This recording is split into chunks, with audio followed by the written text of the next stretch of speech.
Tonight's episode of Monday Night Raw was absolutely pointless. Absolutely pointless. So we're going to do one big review of Monday Night Raw because nothing mattered. Nothing mattered. Doesn't mean that there wasn't some good stuff on the show. There was some interesting things on the show. But nothing mattered. There was no sense of urgency. There was no drama. Not for real. And only one feud, surprisingly, two, I guess, got any real heat. They did a lot of cliche bullshit. Shit that I really don't like. So let's get into it. Let's start from the top. McIntyre, Lashley, MVP. McIntyre once again runs down his whole resume. It's just wasting time. How he got fired and came back, fought his way from the bottom, won the Royal Rumble, beat Brock Lesnar, won a world title, and all that type of stuff. 17 years it took for McIntyre. Lashley comes out and says it took him 16 years. Everybody in the locker room scared of Drew, but he's not. But he already saw fear in Drew, and that he felt Drew's body quiver. I never want to hear a man tell another man he felt his body quiver. I never need to hear that, ever. Never want to hear about a man quivering on another man. I never want to hear that shit, ever. But that he don't need help. He doesn't need help to beat up Drew. So then MVP stopped the fight between the two of them. And then MVP tells McIntyre he's going to lose his dignity, he's going to lose consciousness, and he's going to lose the match. So then King Corbin appears and says, oh, well, I'm going to finish what I started. And that's essentially all he had to say. This added nothing to the show. This added nothing to the show. Not only, I feel like this was about 10 minutes. It probably wasn't that long, but it felt like it was about 10 minutes. This added nothing to the show. This did not create a sense of urgency. It didn't create any drama. It didn't create any heat. It just told us stuff we already knew. Most of this stuff was just stuff we already knew. Look, here's the thing. This show was taped. It was taped a week ago, a week or two ago, so that the performers could quarantine for a week or whatever. They doing the quarantine game still. They trying to make sure nobody gets tests positive for COVID or whatever. So this show felt like a tape show because it was very work rate heavy. Some of the matches were longer than they should have been. But this was definitely a time waster. This promo was just Drew McIntyre saying what we already knew. So then we get Riddle in the back. Riddle is in the back, and he's talking to the New Day. He's talking about almost his power levels over 9,000.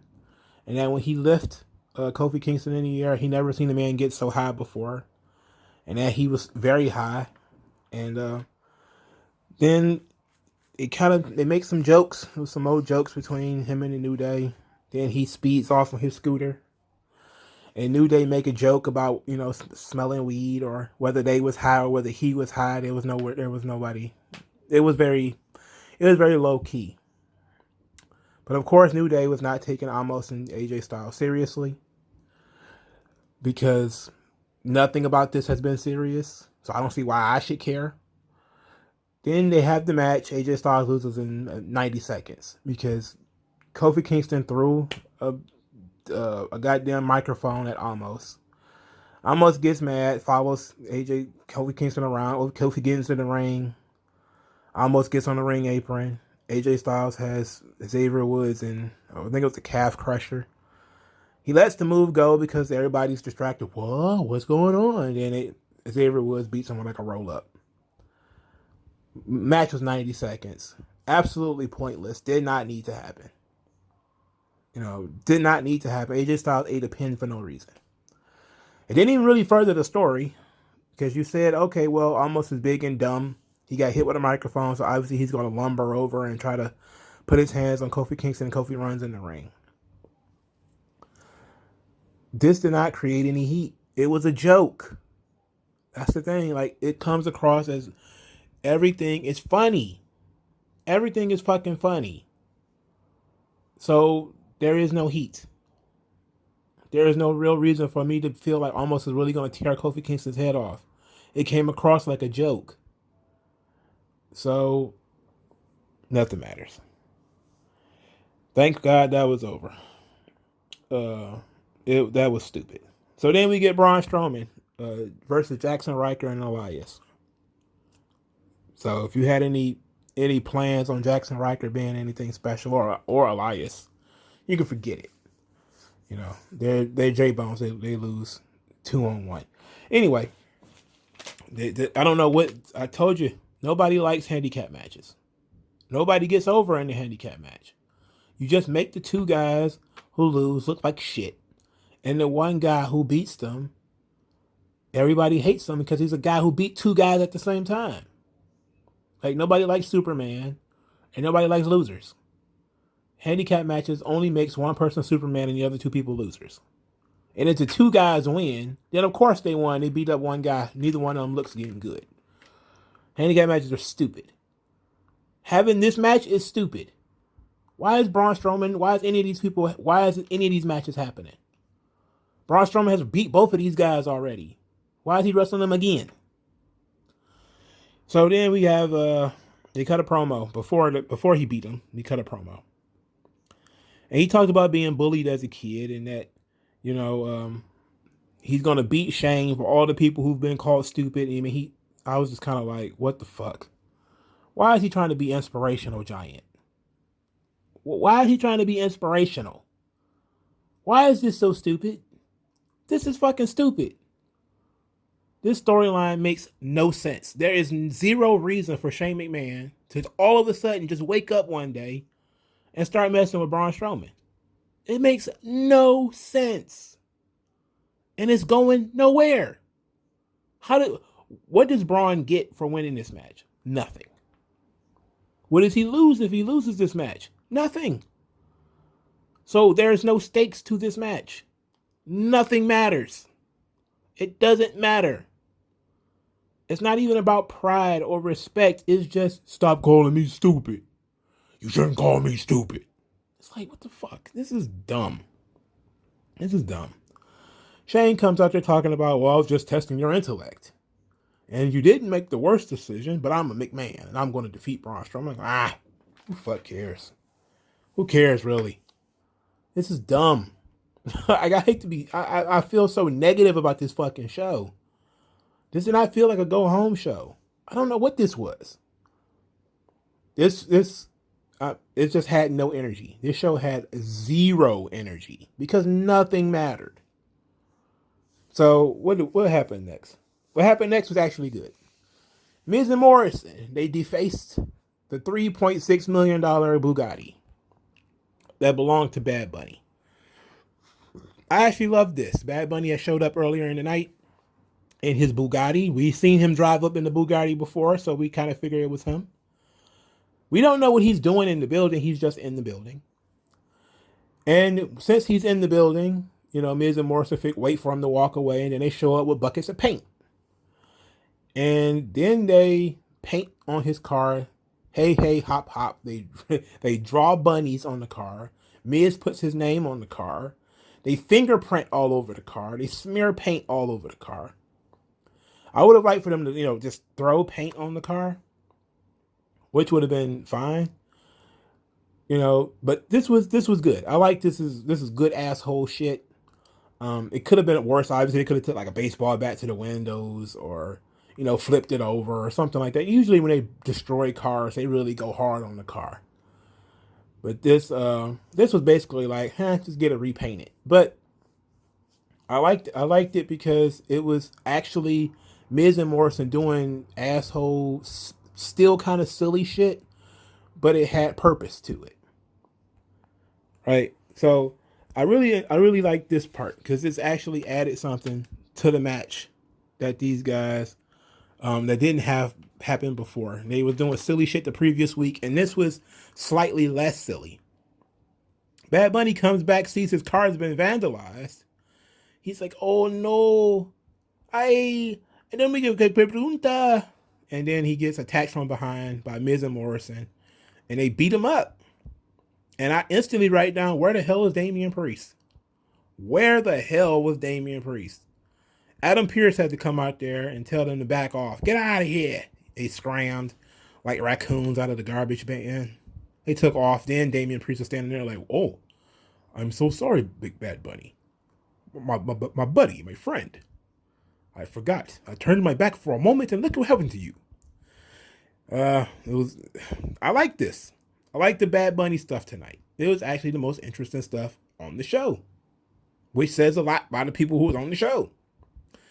So the third match, Asuka and Rhea Ripley, because of course the women's champion has to be on teams with their contender. I mean, of course they would be on teams. What else are they going to do? Fight each other?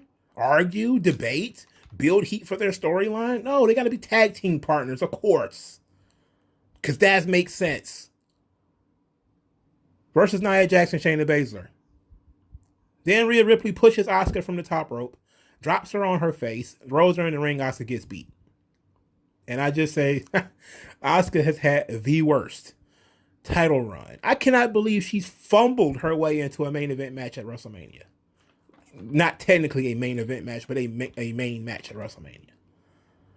Asuka's only in this match to lose. Okay? That's the only reason she's in this match. And otherwise, they would not have had her lose. They've had Nia Jax and Shayna Baszler beat both women's champions.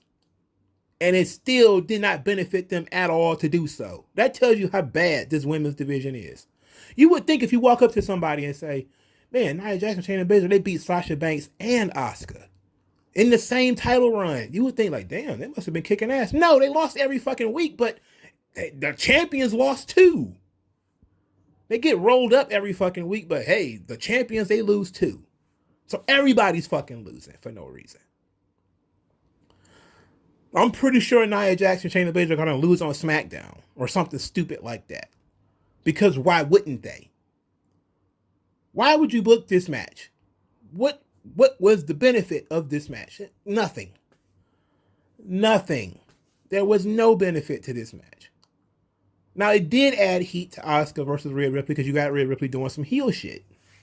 She's pushing Asuka off the top rope, dropping her on her face, you know. They're trying to make Rhea Ripley a heel. So I'm guessing Charlotte's going to be the baby face that comes back and challenge her. Okay, whatever. Okay. I did like that. I did like that they made a decision that Rhea Ripley, despite the fact that she is sort of a baby face and everybody knows her as a baby face, she's going to be a heel. And she's going to have her theme song played live at WrestleMania. That ought to be fun. Which almost guarantees she's going to win because just about everybody who has a live ring introduction, well, not everybody because Nakamura had a live ring introduction and he lost. But, they do that usually for people who are going to win. But this is basically just going to be the crowning of Rhea Ripley. Of course, it doesn't do Rhea Ripley any favors. I mean, you're not beating Asuka when Asuka's at her best and she's at the top of her game and she's unbeatable and she's really strong. It's just Asuka loses every fucking week and she's going to lose again at WrestleMania. Big fucking whoop. Nothing matters. Nobody has any momentum. Nobody has any fucking heat. The only person who has momentum is Lashley. He's the only one on this fucking show where he has any momentum. And McIntyre. But they get momentum going 10, 15 minutes with guys that they really shouldn't be going 10, 15 minutes with. So, I feel bad for Asuka. Because this has been the shit run. She's been champion since September or something like that. You would think if you told somebody that she's been champion for 6 fucking months or something like that, you would say that was a hell of a run. It's not. It's not a hell of a run. It's trash. It's been absolute basura, and she's been gone for most of it. Whether it's gone because they have nothing to do with her, gone because her face broken, or just plain gone. Now every time she goes out there, she's taking a pinfall. I have no idea what the purpose of this was. You could have did something. You could have did a promo segment. You could have did this last week, actually, and just had Rhea Ripley jump her, kick her in her face, throw her face to the ground and stuff like that, and then did like a backstage segment with Asuka.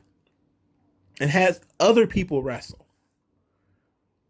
I mean, you're gonna make this crazy ass tag team turmoil match. For fuck's sake, why do we need that? You could have had that on this show. Whatever. Nothing matters. I would have much rather to see the women's tag team turmoil match on this show. At least then it would have been a match with some drama, with some stakes that would have meant something for WrestleMania.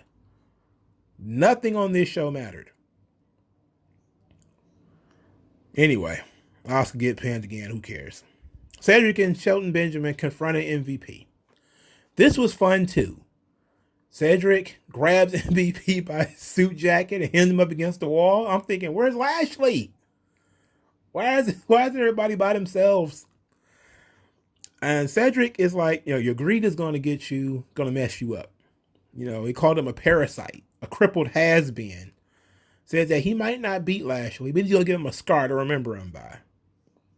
And Shelton kind of touches the little chain, the little Hurt Business chain, and says, stay your ass out of the way. MVP's he's a little flustered when they leave.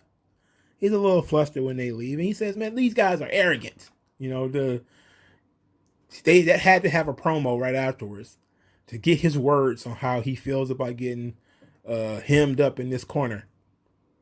So he says that these guys are arrogant. They're ungrateful. If it wasn't for him, they never would have been bumped up to fresh suits and been to 5-star restaurants.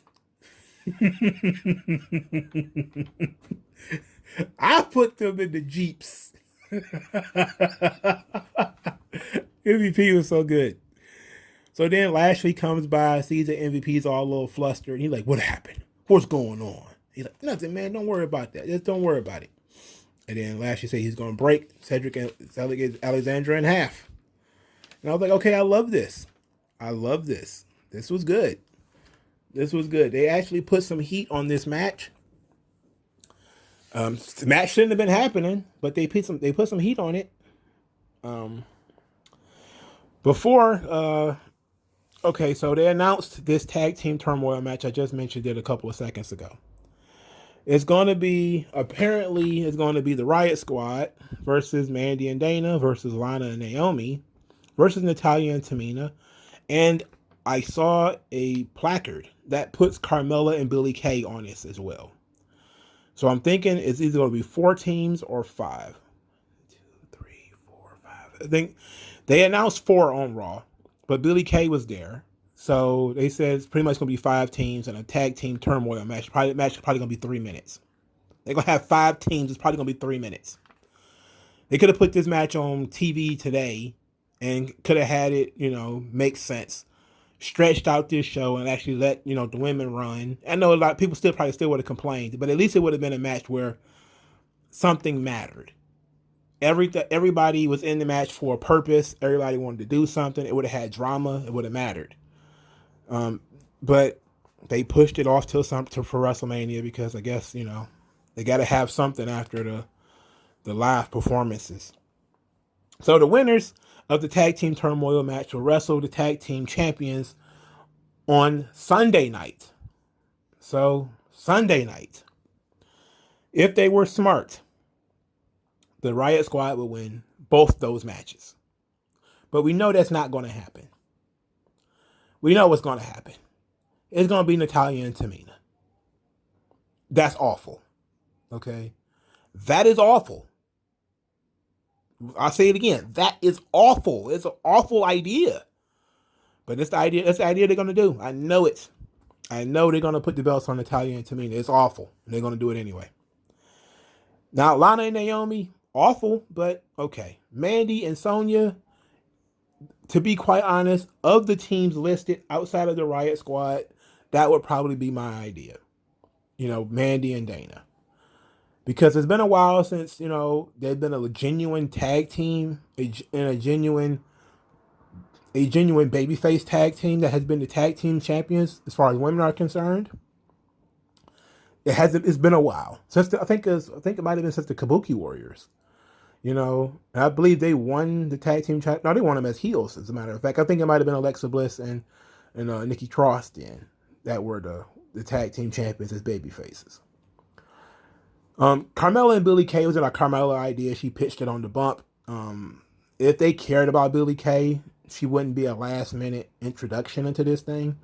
They do kind of care about Carmella, but not enough for them to put the belts on her, even though I think Carmella is probably the the most interesting performer here. And I think you give the belt. The belt should either go to the Riot Squad, which is a real tag team, or Mandy and Dana, which is a real tag team. But they're going to give it to Natalya and Tamina. And that's going to fucking suck. Because it's going to be just like it being on Nia Jackson, Shayna Baszler all over again. They're the same fucking team. I don't care what nobody tell you. The same team. Right? You're a technical expert and you're big Samoan. Except for Tamina is Fijian. So they did a promo where they all got together and did a big, you guys could lose to us. You guys could lose to us. And Shayna Baszler and Nia Jax were like, we beat all you guys already. Except Billie Kay, we beat everybody here. Fuck off. Which is correct, technically. They did beat everybody there. Bobby Lashley then defeated Cedric Alexander. Shelton Benjamin attacked Bob before the bell. It was a double team. And Bob had to fight them both off, which is really weird. They're booking Bobby Lashley like a babyface, again. But he's also being booked like a heel, again. They have not made... Look. Okay. I fully expect Bobby Lashley to get cheered over Drew McIntyre. I fully expect that. People probably have more respect for Bobby Lashley than Drew McIntyre. Because Bobby Lashley is a guy who came out of nowhere, was really one of the guys, big top guy before. He's getting his first run. People are still going to be high off the Hurt Business. They're going to be a little bit upset that the Hurt Business is broken up. But they're going to still see that there's a chance. There's a sliver of an opportunity that it could be a work. That they're working us and they're really going to come back together. It's a ruse. I'll say any talk of it being a ruse has got to be dead by now. He beat them both up on this show. Put them both in the Hurt Lock. Threw Cedric Alexander from pillar to post. Just beat him to paste. Still wasn't a bad match, but there's no heat. There's nothing in it for Cedric Alexander if he wins. If he wins, that just makes Lashley look like shit. It doesn't get him in the match. It doesn't make it a triple threat match or anything. There's no real reason for me to care. And plus, I knew he wasn't going to win, so it didn't matter. In any event, after the match, Shelton attacked Bobby Lashley. Shelton then got beat up by Bobby Lashley. He got put in the Hurt Lock, and he Hurt Locked both of these guys and tossed them like rag dolls and threw them all over the place. Look, they're doing weird things with this Hurt Business stuff. They have not decided who the baby faces are and who the heels are. Because it's heelish for Cedric and Shelton to hem up and call MVP crippled. They made fun of him for being crippled. They're still kind of heels. Lashley is a heel. He put a bounty out on Drew McIntyre. He's beating up his friends. He turned his back on his friends. So these are basically just, like I said before, like a den of vipers. They're just biting each other. But that doesn't do anything. This is the big stage we're talking about here. This is WrestleMania. Right? WrestleMania, you're supposed to be going in biggest, best heel in the business. Supposed to have the most heat that you possibly can have. This doesn't give you the most heat that you possibly can have. If he wanted all the heat that he possibly could have, the Hurt Business would be together as one solid unit. And that way it'd be Drew versus not only the unstoppable monster Bobby Lashley, but also the Hurt Business, his entire crew. He got to go through the crew to get to him. But they had him do that last month. So now it's been 4 weeks of, I'm going to kick your ass. No, I'm going to kick your ass. I'm going to kick your ass harder. Claymore, 3 count. It's like, man, they made this so uninteresting. They made it uninteresting over a month ago when they just announced that Drew McIntyre is the number 1 contender. Instead of making him fight for it, they just gave it to him. That harpooned any interest in this fucking match. This match should go on first. I'm not even going to hold you up. Drew McIntyre wants to go on first anyway. This match should go on first. Because, what other options do you have? The match ain't got no fucking heat. Okay?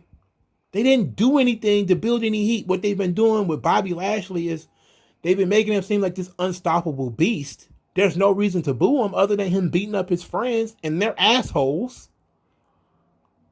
You know, he didn't do shit to Drew. He put a bounty on Drew. He could have just beat Drew up. I don't. This is ridiculous. I know that people are like, well, what about the world being a wide array of muted grays? There doesn't need to be a babyface and a heel. They could just be stars. They could just be guys. It's like, no. People need to be able to say, this is the good guy, this is the bad guy. We can say Drew is the good guy, but you can argue that Lashley is also a good guy. Because the only thing he did wrong was put a bounty and give an opportunity to some rando to do something to Drew McIntyre. This is weird. This is stupid. All right, so Bad Bunny and Damian Priest, they come to the ring and cut a promo. I thought this was good. Damian Priest comes in, he challenges Jomo and Miz to a tag team match, and I said, praise God! We're actually going to get the tag team match because Miz and Morrison did accept. Then Bad Bunny cut a promo. It was kind of English, is obviously not his first language, but he did the best that he could. And his promo felt legitimate. He gave one of those, I'm living my dream. He gave one of those promos, but it felt like it fit with him because he's not a wrestler. And he admitted, like, look, I know I was wrong when I jumped off the ring apron and splashed him at the Royal Rumble. I knew I was wrong. I'm not a wrestler, but I am a man. He disrespected my DJ. He disrespected, he's like my brother.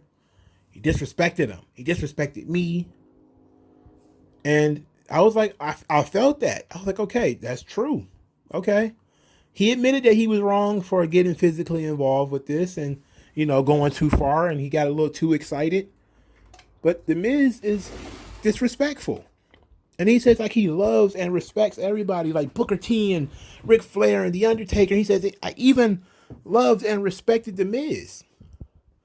But look how The Miz has treated me. Look at what The Miz has done to me. Look at how he's made fun of me. He hit me with a guitar. He said some shit in Spanish. I don't know what he said. Doesn't matter. But this felt genuine. He cut the "It Was My Dream" promo, but at least from him, because he's a musician and not a wrestler, he's not a professional fighter. He felt like a guy who, I just came to have fun, to perform and chill with my heroes. And then one of the heroes that I came to chill with started being a dick. So I went overboard. I'm sorry, my bad. But now it's too far gone. Because now he's disrespecting me personally. It's not about business anymore. And I can enjoy that. I can appreciate that. Miz and Morrison, of course, approved of this match being a tag team match. And I was like, thankfully, this ought to be awesome. Obviously Bad Bunny and Damian Priest are going to win. But I'm glad Damian Priest is going to get the spotlight. I'm glad we're going to get to see some cool John Morrison stuff. John Morrison's going to have to go in there and bump like for Bad Bunny. He's going to have to go bump crazy. I fully expect John Morrison to bump his ass all the way off for this match. But John Morrison has been very lucky at WrestleMania. This is about to be his second celebrity match, I believe. I think the first celebrity match was he with Snooki? I think it was. Was he in that match or no? No, he did the Trish Stratus thing, I think. That's when he snubbed Trish Stratus that year. But I think this is his second celebrity match. I don't know. I don't think he was in that Snooki match though. I don't know why I keep thinking that he was in it, but I don't believe he was. He was in a Trish Stratus match for sure. But you would give a guy like that a singles match at WrestleMania, but this is just as good. He's going to get to do some high flying stuff. He's going to get to show off his parkour. And it ought to be fun. Him and Damian Priest doing flippity doos around the ring. Ought to, be the exciting, the firecracker element, the lightning, to the Thunder that is going to be the Miz and Bad Bunny. And I know some people are like the Thunder. I'm like, yeah, the Thunder rumbles. These guys are not. Bad Bunny's not a professional. He's not going to be able to do much. Okay, the Miz is going to have to carry that part.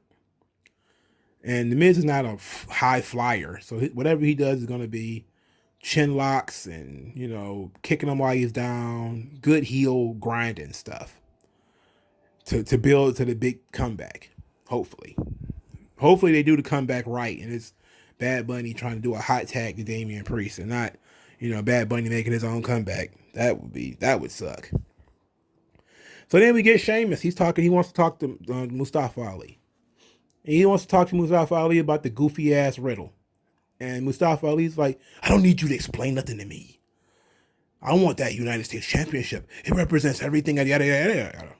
Some shit about representing everything wrong with the company or whatever.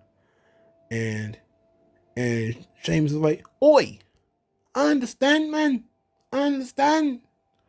But I'm rooting for you. I really want you to win. So I'm going to be out there rooting for you on commentary. And then zoom. And then here comes silly ass Riddle zooming through on the scooter. And I just was like, oh my God. Oh my God. Retard Riddle is really, you really yanking my chain with this one, dog. I get it though. I get it. They're trying to turn Riddle into Kurt Angle. All right. That's what they're trying to do. He got the legitimate background. He's got the MMA experience. They gave him fucking birds in his entrance. That pissed me off. Okay, the birds, I was like, what the fuck? Really? Why do we got birds? How does that fit this gimmick? If you thought this show was in any way mature, that anybody on this show was in any way mature, you're wrong. There is no maturity on this show at all. Everything is fucking juvenile. You got rainbow-colored birds flying out of this guy's feet. Why? What is the purpose? Oh, but he named the bird on the U.S. title Travis. So that's why he's got birds flying out of his feet. Like, that's stupid. It's stupid. There is no way to intellectualize that. It's just plain stupid. We don't need it. It doesn't make him look cool. That's what you should be going for. Cool, not play school. Not some shit, not, some middle of the day Arthur, type of shit that you got going on here. This not a fucking episode of Caillou. This is Monday Night Raw. Why the fuck do we got birds all over the place and everybody's doing stand-up comedy? This is stupid. This is just plain stupid. And look, like I said, man, they trying to turn the guy into Kurt Angle. Kurt Angle's, should never have done what he did. The little hat and the singing and the milk trucks and all that type of shit, that has just turned not everybody, just like Big Show with the Giants wanting to do, Baby New Year and all that type of shit. That's why you got, Braun Strowman being an elf, all of a sudden that killed his gimmick. Now you got Riddle, guy could legitimately kill you in the ring, but no, he's got to be, I can even get with the whole some of the sillier aspects of the Riddle character. Him being an idiot, I can buy that. Okay, him playing a doofus like Rob Van Dam on 20, right? I can get that, but the stuff with the scooter, not feeling it. The birds, not feeling it. Right? Like if he was just an idiot, but he was kind of humorous. Okay. But he's just so fucking silly. Like it is entirely too silly. You would think that you want this guy to be cool. Why does nobody on this show, can they say, look, what are you doing with the fucking birds? What are you doing with the choo-choo trains? What are you doing? That is not how I want to present this character. I don't want to present this character with choo-choo trains and birds. This is stupid. I don't want to do that. What next? Well, you do already have a guy running around being Mr. Rogers. So I don't know what more you could do. Muppets and shit. This is dumb. The match between Riddle and Mustafa Ali was actually not bad. Mustafa Ali, if you can't say anything else about him, he can work. He's very, very small, but he can work, and I actually did like the finish. Mustafa Ali goes up to the top to do a tornado DDT. Riddle blocks it. Reverses the tornado DDT into the Bro Derek. Before he actually completes the move, he turns to Sheamus and is like, "You are next." Hits the Bro Derek, pins him. So now I'm like, okay, good. All right, cool.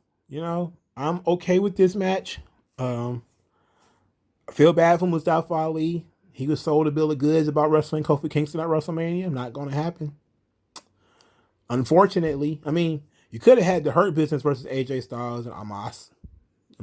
You could have done that, but that will require, you actually wanting to put emphasis on other people, but, not, I don't know. This is dumb. Anyway, so then we get McIntyre. He's talking about Corbin. He's talking about Corbin is dangerous and, he's going to do whatever it takes to win. And of course, none of this matters. Drew McIntyre defeats Baron Corbin. This match was 22 minutes. This match was over 20 minutes. 20 minutes. MVP's on commentary yelling. You don't have to win. You just have to knock him out. You just have to hurt him. So he tries to give Baron Corbin his staff. He gives him the staff. And of course, that means he's distracted, right? He's not on his opponent. He's distracted. He gets hit with a Claymore and pin. I'm like, fuck. How many distraction roll-ups did we have? Distraction finishes did we have on this show? Too numerous. The Asuka one was a distraction because her partner turned on her. Kofi and AJ Styles. Well, Xavier Woods and AJ Styles. Then this shit. There was just so many distractions. I don't know why people just can't lose fucking matches. I don't understand why this match was 20 minutes. This match had zero fucking heat going into it. It makes sense what the MVP is saying, that you don't have to win. You just have to take them out. Like, you don't have to win. You just have to put some scars on them. Put some injuries on them. Why can't we do that? Why couldn't he just attack him earlier in the night, beat him with his staff, and say he's not going to make it to our match later tonight, let alone WrestleMania? And then you do the whole, doctors in the back, him taping up his ribs, and he don't know whether he's going to be able to come out. And, I'm going to come back. I got to fight that man. I'm going to get him. You do 3 or 4 segments of, him in the training room, and then maybe the second time Corbin comes in again with the staff or a chair or a kendo stick or something, stabs him, beats him up some more. And that way, Drew actually gets something out of this win. And then he goes into WrestleMania with bruised ribs or something like that. And even though Corbin didn't beat him, Corbin softened him up to make everybody think that Lashley's going to have easy pickings. Built up that story. Chose not to do that. Instead, McIntyre is Superman, which of course makes people not like him. So there that go. This show, basura, once again.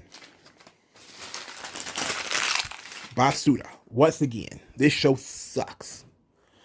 Raw is a chore to sit through. They got too many good pieces on this show for it to be so bad. It is, if on paper, Raw should be one of the best shows in the world. Look at the talent pool that they have just on Raw. And then look at how they use them. Okay? It ain't the pieces all the time. It doesn't matter what the fuck you think about all of these people. What they're doing with them is not good. It is not interesting. It is not good storytelling. They're not telling stories at all, seemingly. They basically just decided for the last 2 weeks, we're going to coast. Because March Madness is going on. There's college basketball games going on. We're just gonna slide as much as we can. We're gonna dump a bunch of bullshit in 1 week, bunch of comedy segments and stupid shit. Then the next we're gonna have a bunch of matches. just matches. Nobody's really going to cut an angle. Nobody except Bad Bunny and The Miz are going to go into WrestleMania with any fucking heat. Okay? There was an invisible wall between Lashley and McIntyre. No reason for them to, they didn't even get in between 6 feet of each other. They were socially distanced as fuck. I've never seen that before. Like, I've seen the corny Lesnar and Reigns when they was playing tug of war with the belt. People thought that was bad. This was worse. Like, they weren't even staring face to face. Okay? They were outside the ring. Nobody didn't just kind of yelling at each other. I'm just kind of like, didn't even give anybody. I'm okay with like them not needing to have so much contact. I've always said that people fight too much. And I've kind of been okay with the lack of contact for Lashley and McIntyre. I've been okay with it.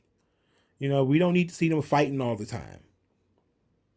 But we could have just chilled on them fighting, period. Like, once you've announced Drew as the number one contender, Lashley didn't need to get in the ring again. Why was he even wrestling on this show after that? He wrestled Sheamus, Shelton, and Cedric since this title match was announced. He could have saved all of those matches and could have just been like, all right, I'm going into WrestleMania. I got 3 weeks. I'm chilling. I'm not getting in the ring. For what?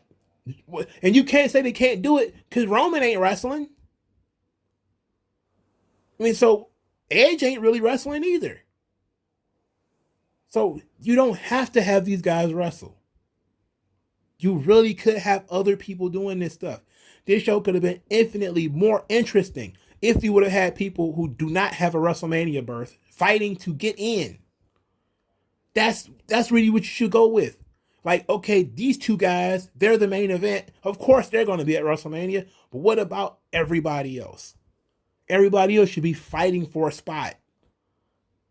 But, that would require storytelling, wanting to build heat, wanting to build intrigue, wanting to make people interested, wanting to actually use the fucking talent that you have. Instead, you have legends sitting on the fucking bench. Why? Well, Jeff Hardy wasn't even on the show. We'll be here all night for me talking about the different people who were not on this show. And who could have been doing something interesting. What you could have been doing to make this show more interesting, but I'm tired of giving free ideas. I just want WrestleMania to happen because I know the show is going to be good because it's going to be mostly matches and it's going to be mostly, big set pieces and it's going to be a crowd. It's going to be great. But this build has been dog shit. This has been the worst build for WrestleMania probably of all time. And it's because, hell, even the ticket sales and selling tickets and stuff like that has been botched. Because they didn't even get the ticket sales together until recently. So they botched every step of this. And some of it was taken out of their hands with, certain people getting COVID, certain people getting injured, whatever they may have changed. They had to make some changes, so I get it. But they have botched most of the feuds going into this match, going into WrestleMania. Edge, Roman, Daniel Bryan, okay. That's been an okay feud. Sasha and Bianca Belair botched from the jump. They made them tag team partners. Asuka and Rhea Ripley. Could have been just fine with you just saying Asuka's going to fight Rhea Ripley. Could have just left it at that. They had to do the stupid fucking tag team match. And I'm like, okay, now you managed to fuck that up in 2 weeks. Amos and AJ Styles, they doing game nights. This shit's stupid.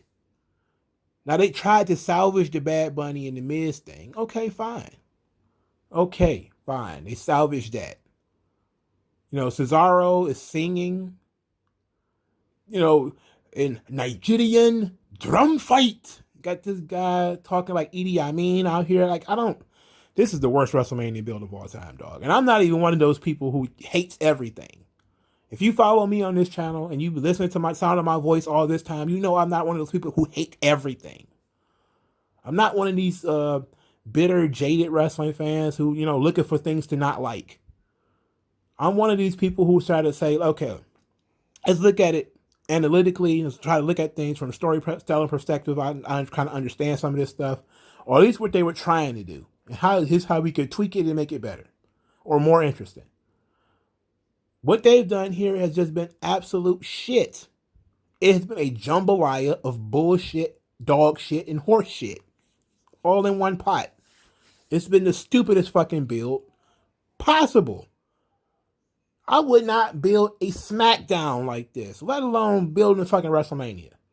They're gonna count on, you just being like, okay, Friday night was cool. I'm ready for WrestleMania. Especially when you compare it to NXT. NXT did a much better job building their show, and all they did was do promos.